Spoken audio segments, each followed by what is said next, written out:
예, 우리 같이 인사 나누겠습니다. 일주일 동안 애쓰셨습니다. 은혜 받고 돌아갑시다. 예, 오늘 이 시간에는 마태복음 5장 1절부터 3절 말씀까지 읽었습니다. 은혜 받을 말씀의 제목은 하나님의 나라가 추구하는 복입니다. 하나님의 나라가 추구하는 복. 우리는 지난 시간에 하나님의 나라가 뭔지를 살폈어요. 또 하나님의 나라가 우리에게 임한 증거가 뭐냐, 이걸 또 살폈습니다. 결국 예수 그리스도의 몸이요, 하나님의 나라는 뭡니까? 저와 여러분이에요. 그리고 저와 여러분이 하나님의 나라라는 증거가 뭐냐면 하나가 되는 겁니다. 자, 그러면 하나님의 나라인 우리가 추구해야 될 복이 뭐냐, 그걸 설명해 놓은 말씀이 바로 마태복음 5장에 나오는 팔복이에요. 그 중에 첫 번째 복이 뭐냐? 심령이 가난한 자의 복입니다. 자, 본문 3절을 보면 이렇게 말씀하고 있어요. 시작. 심령이 가난한 자는 복이 있나니 천국이 그들의 것이며. 여러분, 헬라어로 가난을 뜻하는 단어가 두 개가 있습니다. 하나는 페네스라는 단어고 또 하나는 푸토코스라는 단어예요. 여기서 페네스라는 단어는 어떤 가난이냐? 수입은 있어요. 수입은 있는데 빠듯해요. 남는 게 없어요. 여유가 없어요. 그런 가난이에요. 그래서 하루하루 일을 하지 않으면 살 수가 없는 그런 가난함이에요. 반면에 푸토코스는 달라요. 푸토코스는 완전히 파산을 당해서 할 수 있는 것이 아무것도 없는 그런 상태를 말해요. 그런데 오늘 심령이 가난한 자라고 할 때에 사용한 가난하다라는 의미의 헬라어가 뭐냐? 푸토코스예요. 이 푸토코스의 첫 번째 뜻은 오랫동안 어떤 음식물도 먹지 못한 거지가 곧 굶어 죽을 것 같아서 절박하게 먹을 걸 찾아다니는, 시편에 보면 목마른 사슴이 시냇물을 찾는다 그랬죠. 여러분, 사슴의 이 식도는요 셀로판지 같답니다. 그래서 자주 물을 마셔주지 않으면 이 식도가 한번 붙어버리면 떨어지질 않아요. 죽어요. 그러니까 어떡합니까? 그 물을 찾을 때에 살고자 하는, 내가 이 물을 마시지 않으면 죽잖아요. 그런 갈망. 여러분, 그게 심령이 가난한 거죠. 여기서 말하는 심령은요 헬라어로 푸뉴마라고 하는데 영혼이라는 뜻도 있고 호흡이라는 뜻도 있어요. 즉 그 사람의 영혼이, 그 사람이 숨쉬는 호흡이, 그 사람의 생명이 거지가 곧 굶어 죽을 것 같은 절박함 속에서 부거라는 것처럼 하나님의 임재를 갈망하는 삶을 사는 사람이 복이 있다, 이 뜻이에요. 이 말은 다시 말해서 배부른 상태에서, 여러분 배부른 상태에서 맛있는 음식 주면 맛이 있어 보여요, 없어 보여요? 맛이 없어 보여요. 마치 배부른 상태에서 맛 없는 음식을 대하는 것처럼 하나님을 그렇게 대하는 사람들이 얼마나 많은지 몰라요. 그래서 하나님 때문에 내가 바빠지거나 번거로워지면 짜증이 납니다. 그냥 적당히 천국 갈 정도로만 나를 갖다가 사용하지 왜 나를 이렇게 힘들게 하고 귀찮게 하냐고. 왜? 배가 부르거든요. 배가. 그런데 오늘 본문에 보면 이 복을 어떤 사람이 구해야 된다 그랬냐면 예수 그리스도의 몸이요 하나님의 나라인 우리가 이 복을 구해야 된대요. 또 이 푸토코스의 두 번째 뜻은 뭐냐면 파산하다라는 뜻이에요. 파산하다. 즉 이런 뜻이죠. 심령이 완전히 파산해서 내놓을 것이 하나도 없는 자는 복이 있나니 천국이 그들의 것이며. 심령이 파산한 사람이, 천국이 심령이 파산한 사람의 것이래요. 여러분, 여기 보면 우리가 행복한 인생을 살 수 있는 첫 번째 조건을 뭘 말하고 있냐? 놀랍게도 심령이 파산해야 된대요. 세상은 우리에게 뭘 가르쳐요? 세상은 자기 거 많이 쌓아놓으래요. 지식도 많이 쌓아놓고, 돈이 지금 당장 급하지 않아도 많이 쌓아놓고, 명예도 많이 쌓아놓고, 사람들과의 관계, 좋은 관계도 많이 쌓아놓고, 이렇게 자기 것을 많이 쌓아놓고 결과적으로 뭘 가지고 살으라는 거예요? 그 쌓아놓은 걸 가지고 자신감 가지고 살으라는 거예요. 근데 하나님의 말씀은 우리에게 그렇게 말하지 않아요. 뭐라고 합니까? 심령이 파산해라. 그러면 여기서 말하는 심령이 파산한다는 건 무슨 뜻일까? 여기서 말하는 심령이 파산한다는 것은 소심해지거나 또는 자신감이 없는 그런, 뭐랄까요, 그 열등감을 느끼는 그런 성격을 얘기하는 게 아니에요. 이 심령이 파산한다는 것은 하나님 앞에서의 태도를 말하는 것으로서 내가 하나님 외에는 기댈 심령이 없다, 이거예요. 나는 하나님 외에 자랑할 것도 없고 하나님 외에 기댈 것이 없다. 그래서 오로지 하나님의 은혜와 하나님의 사랑과 하나님의 자비만을 구하며 나는 하나님만 의지하며 살 수밖에 없다. 이것이 바로 성경이 말하는 심령이 가난한 사람이고 하나님이 아니면 안 되는 사람이에요. 이런 사람이 복이 있다는 거예요. 왜 그러냐? 여러분은 안 그런지 모르겠어요. 저는 그래요. 저는 저에게 뭔가 좀 믿을 만한 구석이 생기잖아요. 그러면 하나님보다 그걸 더 의지하려고 그래요.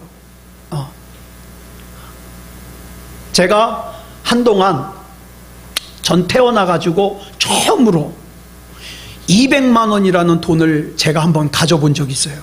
뭐냐? 지방에서 서기를 하니까 그걸 줘요. 활동하라고. 근데 활동할 게 없었어요. 코로나로 어딜 못 모이니까. 그러니까 그 200만 원이 제 수중에 있으니까 헌금 할 거 다 띄고 너무 부자인 거예요. 그래가지고 권수연 씨 사주는 것도 사주고 막 예인이 사달라는 것도 사주고 막 사줬어요. 얼마나 마음이 든든한지. 제가 그때 느낀 게 그거예요. 아, 이래서 사람들이 돈을 벌려고 그러는구나. 얼마나 든든한지 몰라요. 그런데 돈뿐만이 아니에요. 여러분들이 다니는 직장도 마찬가지예요. 여러분들을 도와줄 수 있는 사람도 마찬가지예요. 뭔가 나에게 작은 거라도 내게 뭔가가 있으면 하나님보다 그걸 더 좋아해요. 하나님보다 그걸 더 의지해요. 그렇기 때문에 사람들은요, 자신감을 위해서 조금이라도 더 많은 내 것을 가지려고 애를 씁니다. 조금이라도 더 많은 돈, 조금이라도 더 많은 사회적인 인정, 조금이라도 더 많은 명예, 이런 걸 필요로 해요. 그런데 성경을 보니까 이 자신감이라는 것이 뭐예요? 예수님께서 말씀하시는 복과 충돌하는 거예요. 예? 자신감이 뭡니까? 말 그대로 나 자신을 믿는 거예요. 이 자신감이 큰 사람은 하나님을 의지하기보다는 자기 자신이 가지고 있는 것들을 더 의지합니다. 신뢰합니다. 그래서 하나님께서, 예수님께서 그러셨죠. 마태복음 7장에서 불법을 행하는 자라고. 여러분, 하나님보다 자기가 가지고 있는 것을 더 의지하고 신뢰하는 사람은 불법을 행하는 자가 될 가능성이 거의 99.9%예요. 그렇지 않습니까? 제가 경험해 보니까 그래요. 저부터도 자신감이라고 할 수 있는 것들이 많아지면 영적으로 느슨해져요. 기도 안 하게 돼요. 하나님 안 찾게 돼요. 그런데 절박한 상황을 만나니까 하나님이 아니면 안 되는 심령이 가난한 상태가 되니까 하나님을 안 부를 수가 없어요. 하나님 책임져 주세요. 나 하나님 아니면 안 되는 거 아시잖아요? 절박해지는 거예요. 그래 제가 깨달았어요. 아하, 그래서 성경이 심령이 가난한 자가 복이 있다 그러고 그런 사람이 천국을 간다 그랬구나. 제가 그때 깨달았어요. 사실 우리가 사는 이 세상은 가난하면 무시당해요. 그죠?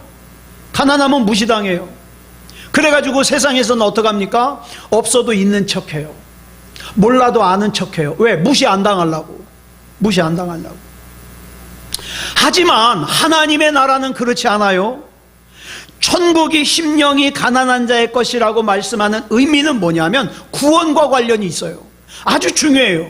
구원과 관련이 있어요. 심령이 가난해야만 예수님을 진짜로 만날 수 있고 진짜로 믿을 수 있고 그런 사람만이 천국 갈 수 있다 이 말이에요. 또 심령이 가난해야만 하나님의 은혜를 간절하게 구하고 하나님의 은혜를 받고 누릴 수 있어요. 다시 말해서 나의 자신감이라고 할 수 있는 것들이 적어질수록, 내가 그렇게 좋아하는 돈이 적어질수록, 내 몸이 약해질수록, 내가 의지할 수 있는 사람들이 없어질수록 하나님의 은혜를 간절하게 구하게 되고 하나님을 가까이 하게 된다 이 말이에요. 여러분은 하나님의 은혜를 절박하게 갈망하면서 구해보신 적 있습니까? 하나님 아니면 안 된다고? 제가 분명하게 말씀을 드릴 수 있는 것은 여러분들이요, 믿음이 자라면 자랄수록 확실히 여러분들 옛날보다 죄는 덜 질 거예요. 말하는 것도 조심하고 행동하는 것도 조심하고 확실히 죄는 덜 짓습니다. 근데 이상해요. 죄는 덜 짓는데 예전에는 아무렇지도 않았던 죄인데 은혜를 받고 믿음이 자라다 보니까 그 작은 죄에도 어떻게 해요? 고통스러워요. 고통은 더 느껴요. 죄에 대하여. 예. 그런데 예수님께서 뭐라 그럽니까? 그런 사람이 복이 있다는 거예요. 그런 사람이. 그것이 바로 예수 그리스도의 몸이요 하나님의 나라인 저와 여러분이 추구해야 되는 첫 번째 복입니다. 누가복음 7장을 보면 시몬이라고 하는 종교 지도자가, 유대교 지도자가 집에서 예수님을 저녁 식사에 초대를 했어요. 근데 이 말씀을 가만히 읽어보면 이 시몬이라고 하는 사람이 예수님이 좋아서 초대한 게 아니에요. 예수님을 존경해서 초대한 게 아니에요. 예수님을 사랑해서 초대한 게 아니에요. 왜냐하면 그 뒤에 나오는 내용을 보면 이 사람이 예수님을 푸대접해요. 어떻게 푸대접하냐? 이런 저녁 식사에 사람을 초대를 하잖아요. 그러면 손님을 맞이하는 기본적인 예법이 있어요. 일단 환영한다는 표시로 그 손님의 손에 입을 맞춰야 돼요. 내 초대에 응해줘서 고맙습니다. 손에 입을 맞춰야 돼요. 그런데 성경에 보니까 시몬은 예수님의 손에 입 맞추지 않았어요. 또 팔레스타인이라는 지역은 사시사철 먼지가 많기 때문에 손님이 오면 제일 먼저 발 씻으라고 물을 내줘야 돼요. 그런데 성경에 보니까 이 시몬은 예수님께 발 씻을 물도 내놓지 않았어요. 또한 특별히 환영하고 존경하고 사랑하는 사람은 오면은 여기는 태양이 너무 세기 때문에 피부가 상해요. 그래서 머리에다가 기름을 발라가지고 기름을 발라줘요. 그것도 좋은 기름을 발라줘요. 피부 진정하라고. 그런데 시몬은 예수님의 머리에 기름을 부어드리지도 않았어요. 그러면 이 시몬이 뭘 몰라서 그랬냐? 아니요. 아까 이 시몬이 뭐라 그랬어요? 종교 지도자예요. 유대교 지도자예요. 그렇기 때문에 손님을 초대하면 어떻게 해야 되는 거 너무 잘 알아요. 그럼에도 불구하고 왜 이 사람이 예수님을 이렇게 무시하고 푸대접했을까? 여러분 생각에는 왜 푸대접한 것 같아요? 간단해요. 자기가 예수님보다 잘났다고 생각하는 거예요. 자기가 예수님보다 집안도 좋고 돈도 많고 지식도 많고 직분도 높다고 생각하니까 자기에 비하여 예수님이 하찮은 거예요. 그런데 여러분, 시몬만 그런 게 아니에요. 제가 그동안 교회에서 전도사 생활, 목사 생활 하면서 보니까 나의 자신감이라는 것이 많은 사람일수록 어떻습니까? 하나님을 이렇게 대해요. 목회자를 이렇게 하찮게 대해요. 왜? 내가 더 낫거든. 예를 들어서 돈과 권력을 손에 좀 쥐면, 육체적으로 좀 살만해지면 대부분의 사람들이 이 시몬처럼 변해요. 여러분, 예수전도단의 이지웅 간사님이 우리나라 내노라 하는 기업의 사장들, 회장들을 대상으로 성경 공부를 가르쳤대요.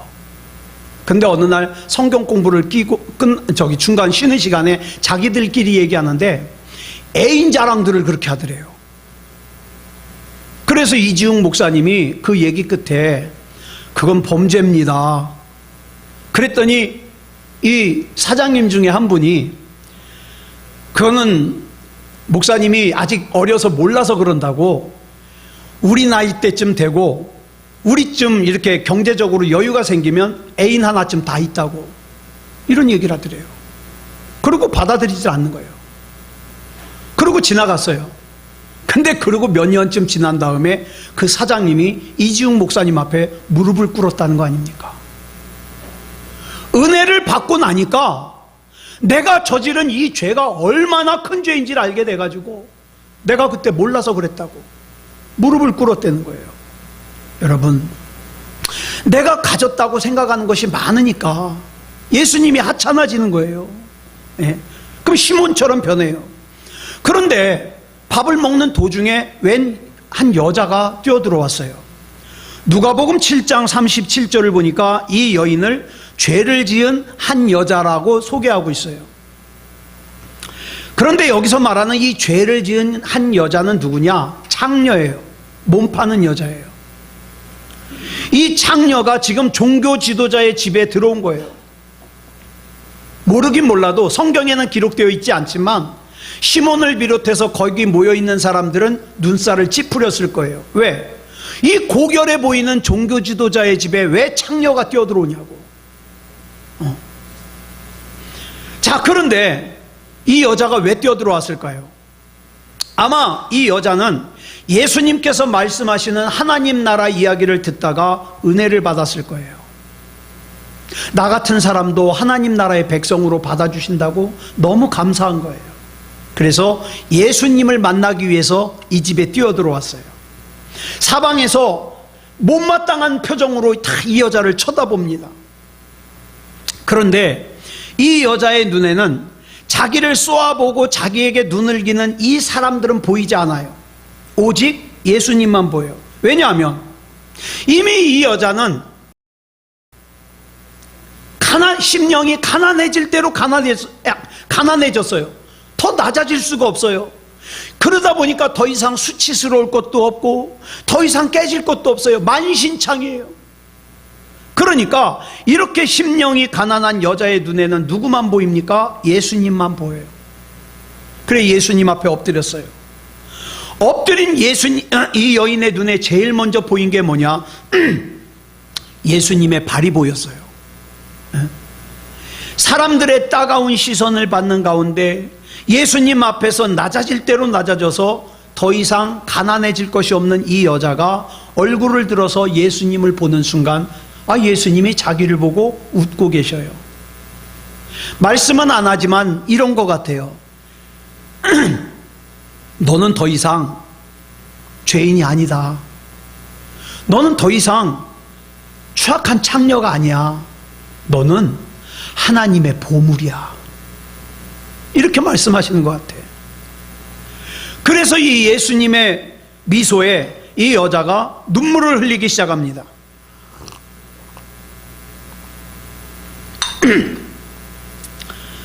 이 여자의 눈에서 흘러내린 눈물은 시몬이 예수님이 자기 집에 들어왔을 때 당연히 먼저 제공했어야 되는 예수님의 발을 씻는 물이 되는 거예요. 이 여자의 눈에서 뚝뚝 떨어진 물이 예수님의 발을 갖다가 씻어 내려갑니다. 자, 먼지와 눈물이 뒤섞였으니 더 지저분해진 것 같죠? 자기 눈물 때문에 얼룩이진 예수님의 발을 보면서 지금 이 여자가 여기서 수건을 달라고 할 상황이 아니잖아요. 자기의 긴 머리를 갖다가 풀었어요. 그리고 그 머리로 예수님의 발을 씻습니다. 여러분, 유대인 여자가 다른 남자 앞에서 머리를 푼다, 우리는 다 풀고 다니니까 그거 잘 모르는데, 이 유대인의 전통에서 유대인 여자가 다른 남자 앞에서 머리를 푼다는 것은 무슨 뜻이냐? 이혼 사유가 돼요. 결혼한 여자는 이혼당할 수가 있는 거예요. 자, 이 여자가 머리를 푸니까 이곳에 있는 사람들이 더 긴장해서 조용해지죠. 여러분, 이 시몬의 집에는 예수님의 발을 씻을 수 있는 물이 충분해요. 수건이 충분해요. 그런데도 드리지 않았어요. 반면에 이 이름 모를 여인은 자기의 눈물로 예수님의 발을 씻었고 자기의 머리카락으로 예수님의 수건을 대신했습니다. 근데 중요한 거, 이 자리에 있는 유대인들의, 시몬을 비롯한 사람들의 눈에는 이 광경이 어떻게 보일까요? 어떻게 보여요? 추악한 스캔들로 보여요. 자, 그리고 나서 이 여인이 품에서 향유를 꺼냅니다. 여러분, 창녀는요, 남자를 꼬시러 갈 때 이 향유를 한 방울 똑 떨어뜨리고 그 좋은 냄새로 남자를 꼬십니다. 그러니까 이 향유는 이 창녀인 여자가 이 세상을 살 수 있는 아주 중요한 재산이에요. 그런데 이미 하나님의 귀한 보물이 된 이 여자에게 다른 남자를 유혹하는 향유는 더 이상 필요가 있어요, 없어요? 없어요. 그래서 이 여인은 자기를 새 사람으로 바꿔주신 예수님께 자기의 가진 전부를 쏟아붓습니다. 그리고 이제 깨끗해진 예수님의 발에 자기의 입을 맞춥니다.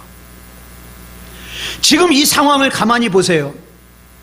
사람들은 시몬을 비롯한 이 종교 지도자를 의롭다고 생각해요. 그런데 예수님은 의롭다고 생각하지 않아요. 이 종교 지도자. 반대로 지금 뛰어들어온 이 여인은 창녀이기 때문에 사람들은 눈살을 찌푸려요. 그런데 예수님은 하나님 나라의 보물로 보아주십니다. 기준이 뭘까요? 기준이 뭐겠어요? 심령이 가난한 거예요. 심령. 오늘날 예수님을 믿는다고 하면서 심령이 가난하지 않은 사람들이 너무 많아요. 그 심령이 가난하지 않은 표시가 뭡니까? 자꾸 무시하는 것들이 생겨요. 나보다 못한 성도를 무시하고 나보다 못한 사람을 무시하고. 왜?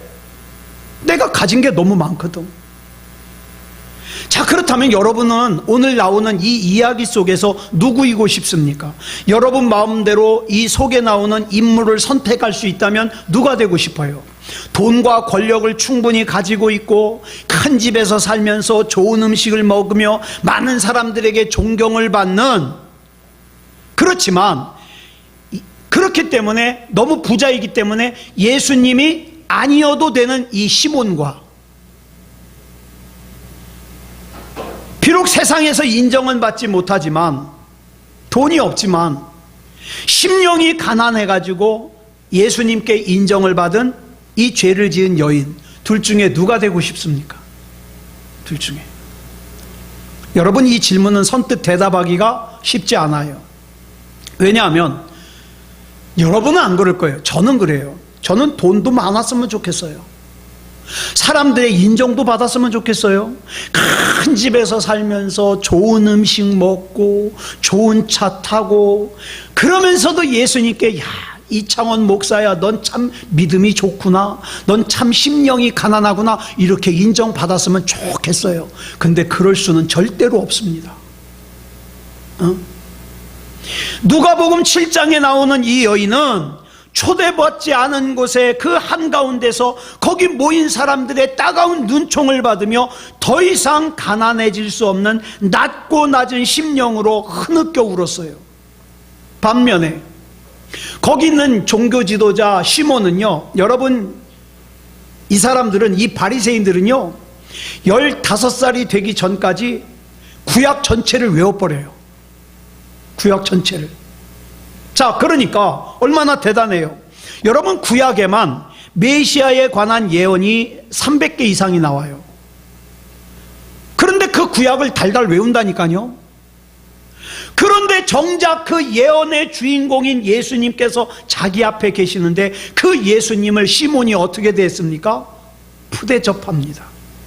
마치 불청객인 것처럼 대우를 해요. 그렇다면 여러분께 질문해 드리겠습니다. 여러분은 지금 예수님을 어떻게 대하고 계십니까? 정말 예수님이 아니면 안 된다는 심정으로 예수님을 대하고 계십니까? 아니면 예수님이 같이 계시면 좋지만 없어도 상관없어, 그렇게 대하고 계십니까? 심령이 가난하지 않은 사람은 예수님을 그렇게 대하지 못해요.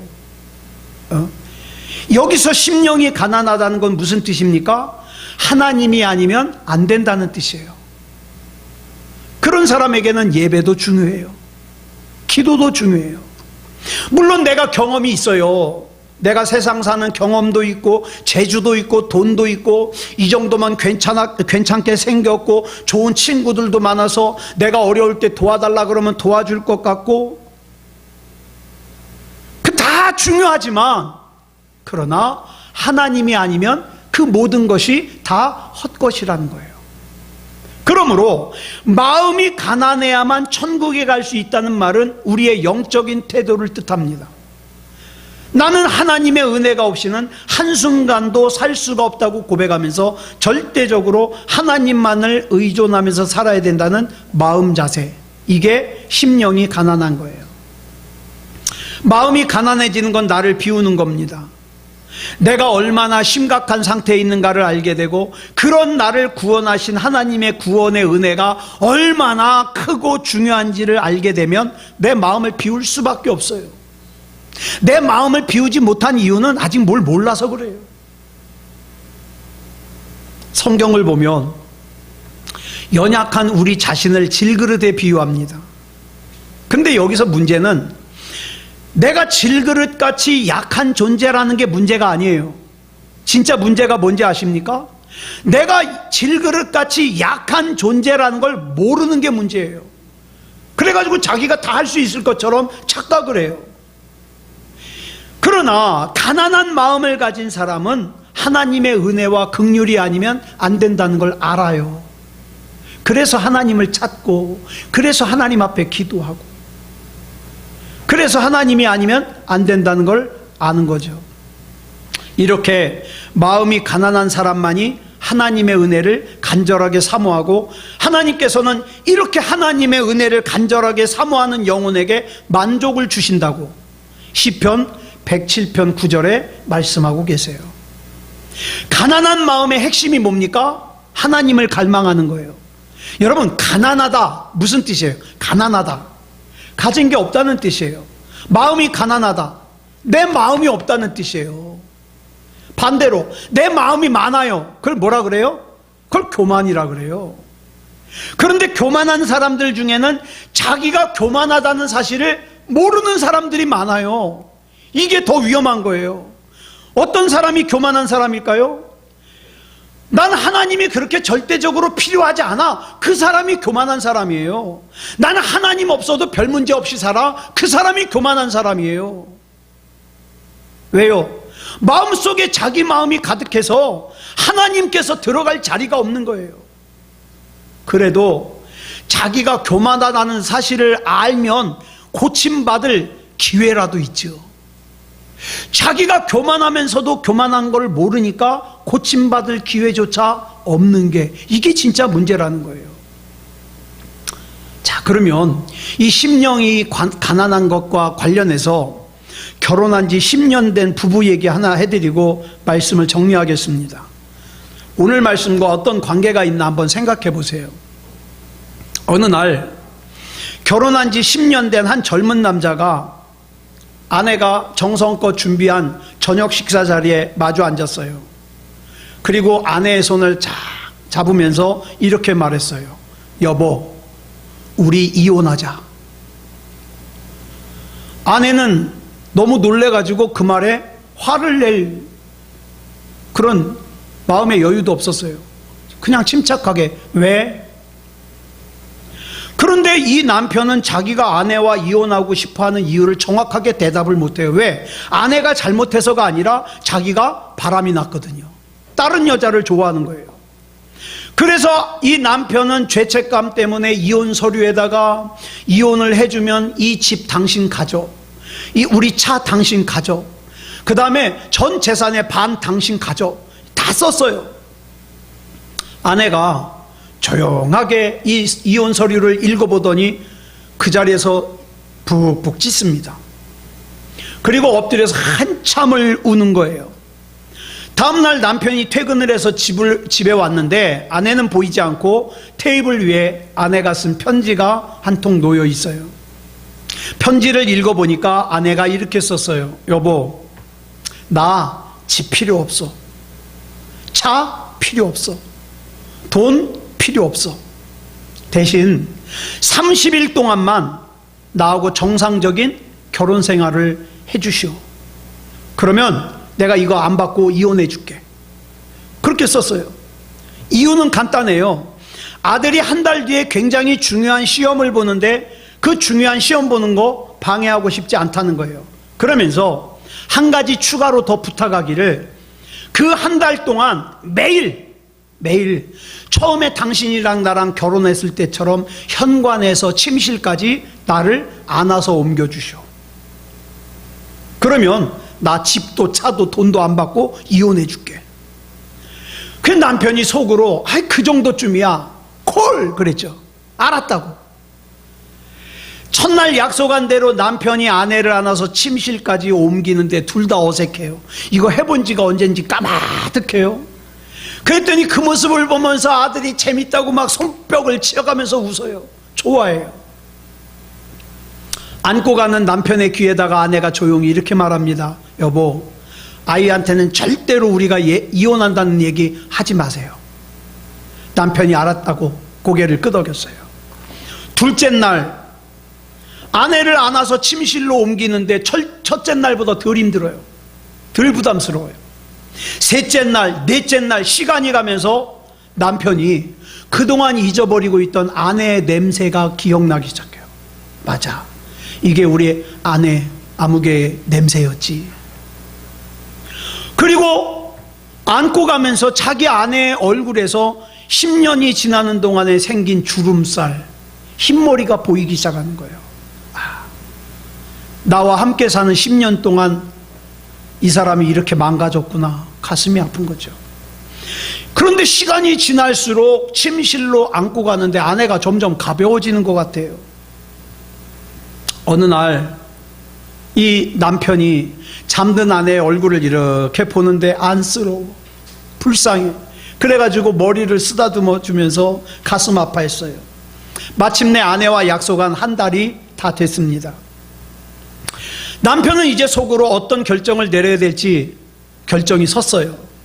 그래가지고 자기와 바람난 여자를 찾아갔습니다. 미안해, 나 아내와 도무지 헤어질 수가 없을 것 같아. 그리고 관계를 정리하고 집으로 돌아오는 길에 결혼할 때 주례사가 말했던 주례사가 생각나는 거예요. 이 아내와 죽음이 갈라놓을 때까지 헤어지지 않겠다는 그 결혼서야. 그래서 집에 오는 길에 아내가 좋아하는 꽃을 한 다발 사가지고 돌아왔어요. 그런데 이 남편이 집을 비운 사이에 아내는 세상을 떠나버렸어요. 떠나고 없어요. 그제야 이 남편이 알기 시작한 것이 아내가 지난 몇 달 동안 암 투병을 한 거예요. 암에 걸려서 투병 중이었는데 자기는 다른 여자를 만나느라고 그 사실을 알아채지도 못하고 아픈 아내에게 이혼해달라고 했던 거죠. 아내는 자기가 이 세상을 떠나야 된다는 걸 알았기 때문에 집도 필요가 없어요. 차도 필요가 없어요. 돈도 필요가 없어요. 그래서 그 마지막 한 달 동안 처음 결혼했을 때처럼 현관에서 침실까지 자기를 안아서 옮겨달라는 거, 이거 부탁 하나 있었던 거죠. 여러분, 이게 바로 우리가 심령이 가난해야 되는 이유예요. 심령이 가난한 사람과 심령이 가난하지 않은 사람은 하나님에 대하여, 사람에 대하여 원하는 것과 기대하는 것이 달라요. 달라. 예? 심령이 가난한 사람은 하나님이면 충분합니다. 하나님이면. 그래서 심령이 가난한 사람은 이렇게 찬양하죠. 같이 불러볼까요? 시작. 은혜 아니면 살아갈 수가 없네. 호흡마저도 다 주의 것이니 세상 평안과 위로 내게 없어도 예수, 오직 예수뿐이네.